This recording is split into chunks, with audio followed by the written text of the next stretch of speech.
Şirvan şəhərində 20 yanvar faciəsinin 36-cı il dönümü ilə əlaqədar anım tədbiri keçirilib. Tədbirdə Şirvan şəhər İcra Hakimiyyətinin başçısı İlqar Abbasov, İcra Hakimiyyətinin məsul əməkdaşları, şəhərin hüquq mühafizə orqanlarının nümayəndələri, şəhid ailələri, Qarabağ qaziləri və veteranlar, eləcə də şəhər sakinləri iştirak ediblər.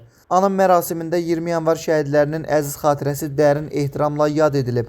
Onların Azərbaycan xalqının müstəqilliyi uğrunda göstərdikləri tarixi qəhrəmanlıqdan danışılıb. Çıxışlarda həmçinin Prezident İlham Əliyevin şəhid ailələrinə və qazilərə göstərdiyi diqqət və qayğı xüsusi vurğulanıb.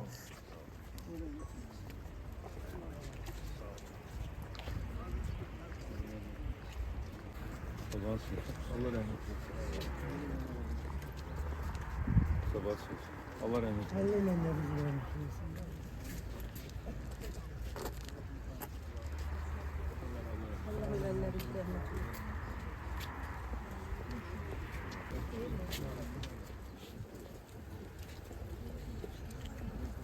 Allah rahmet eylesin.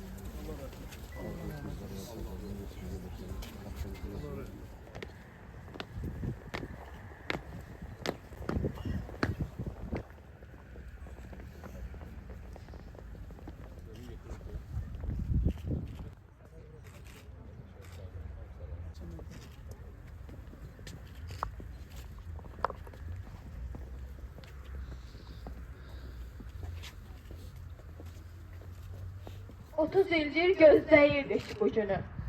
Ərşə bülənd olmuşdu məsum şəhid analarının fəryadı, ahı, ünü.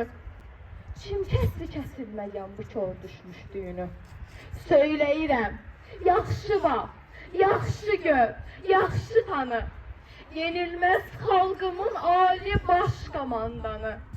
Basılmaz dövlətimin, minnətdar millətimin ali baş komandanı. Tədbirin sonunda avtomobillər şəhidlərin əziz xatirəsini ehtiram əlaməti olaraq səs siqnalları veriblər.